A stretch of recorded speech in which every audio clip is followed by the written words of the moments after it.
All right, everyone. We start off today talking about how Donald Trump is threatening to deport Rosie O'Donnell. Now, to be completely clear, this is not really a serious suggestion. It's not actually going to happen. It's not actually the case. Although it'd be great for the country if it did happen, because nobody really wants Rosie O'Donnell here. Effectively, if you were to force Rosie O'Donnell to go to Ireland, it would be equivalent to launching a nuclear war on the Irish. I don't think that anyone wants that. I like the Irish people. I want them to be happy. Therefore, I don't want Rosie O'Donnell to be there. I'm willing to stomach her here in the United States just because it's hysterical. But here's Donald Trump's post. He posted this on Truth Social. Because of the fact that Rosie O'Donnell is not in the best interests of our great country, agreed, I am giving serious consideration to taking away her citizenship. She is a threat to humanity that should remain in the wonderful country of Ireland if they want her. God bless America. Now, this is in response to Rosie O'Donnell mouthing off again. She does this on a regular basis. She's desperately trying to remain relevant. And so basically the only way to do that these days is to have Trump derangement syndrome up the ass. And so that's what she's chosen to do. I find that absolutely hysterical, though. The concept that Rosie O'Donnell could theoretically be deported to a foreign country simply because she's such a threat to U.S. society is pretty funny. It will not happen. Just to be clear, again, there is a 0% chance that this actually occurs. But the fact that Trump, technically speaking, has the power to do so, and technically speaking has the reason to do so, is absolutely hysterical. And this has been a long-standing feud. I can remember back when I was a kid, back when I was in fucking high school, they had this flash game that they created, which was Trump versus Rosie. You remember when they had their first sparring match? This was, I don't know, 2006 or something like that. They actually made a flash game where Rosie O'Donnell and Donald Trump were the playable characters and they would fight, basically arcade style. And it was hysterical. I usually played as Trump, although I played as Rosie a few times because I thought it was funny. And I used to do that actually in the break hall, basically. You'd have one period a day where you had the ability to do work, or you could do what I did, generally speaking, and you could play video games or something like that. And it was absolutely hysterical at the time. I can remember on TV when Trump was calling her a fat pig, she was calling him a pig, and they were, sparring the entire time. It was very, very funny, actually. But there was a whole video game based on it and everything else. It's probably still available. I haven't seen it in a number of years, but it's probably still there. Probably on Newgrounds or something like that. But watching Trump v. Rosie in this current year, in the year 2025, this is the most long-standing feud that I know of within U.S. politics, actually. I mean, it transcends generations. At this point, you're no longer talking about the millennials that were playing the Flash game. You're talking about Gen X and arguably the older generation alphas, actually, at this point. And so I found that very, very funny. I find the post funny. Trump is known to do this sort of thing. He likes to make like the mean tweet sort of thing. This wasn't a tweet, of course. This is a Truth Social post. But still, it falls into the same vein that he has been in now since 2015, roughly. And Rosie O'Donnell has no idea how to respond. She's probably going to come out and say, well, Donald Trump, that fucking pig, evil, far right, Nazi, and stuff like that.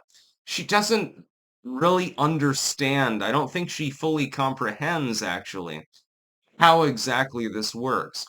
Donald Trump's fans are not interested just singularly in ideology, and that's what a lot of his foes don't understand. Not interested singularly in the actual ideology. Part of it is the charisma. Part of it is the connection with the voting base. Trump has established this.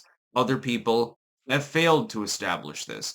Even when they have an ideology that would be better than Donald Trump's. For example, Rand Paul. I like Rand Paul. I like him a lot. I like his ideology. I like the things that he stands for. Massey, another example. They have been, blockages in the road with regards to the Trump administration's policy on several occasions. I tend ideologically to agree with them more than I do the Trump administration.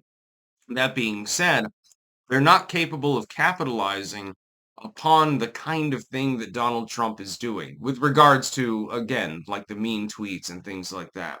He takes it directly to the people and just puts somebody on blast and just decimates them effectively.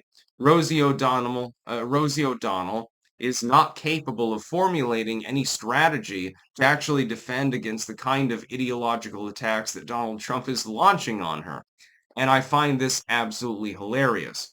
Rosie O'Donnell is a miscreant. We all know that. She has been one for decades and decades. She has repeatedly argued against things that are in the self-interest of the United States, while claiming that anyone that disagrees with her is racist, sexist, homophobic, or some combination thereof. It's just a bunch of id poll. Donald Trump, meanwhile, is saying, look, we're the United States. I don't give a shit if you're gay. I don't give a crap what's between your legs. I'm trying to fight for you. You might want to go along with this. Rosie O'Donnell is one of the old school liberals that believes still in that id poll, ideological politics, basically. So, if you have a vagina, there's one set of rules for you. If you have a dick, there's another set of rules for you. The set of rules changes depending on your complexion, your skin color, whether you're gay or straight or something else, bisexual, or you're questioning yourself. Maybe I like dicks. Maybe I like pussies. I'm not 100% sure. That's basically what the modern liberal movement has devolved into because it got high on its own supply, basically. The liberal movement basically delved into id poll to get elected and then got stuck, unfortunately. They got painted into a corner because now they're incapable of extracting themselves easily from that id poll. The Republican Party, meanwhile, looked and said, hey, why don't we just be America first? That makes sense.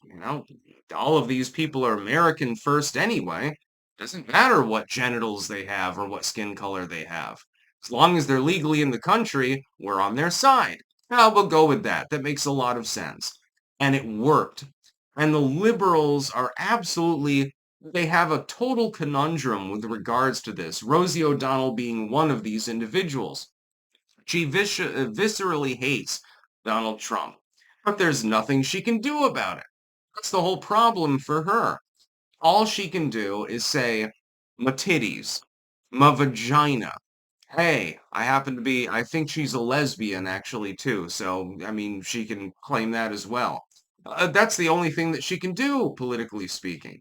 She can't cause any damage to the Trump administration. You think that anyone within the Trump administration or that generally supports it gives a goddamn about the fact that you like to lick the slit instead of get the dick? Nobody cares. Nobody gives a fucking goddamn shit. Trump is threatening now to deport her. While it is an empty threat, it is still hysterical. And I'm very much enjoying the drama that's going on behind the scenes. That's about all. Peace out.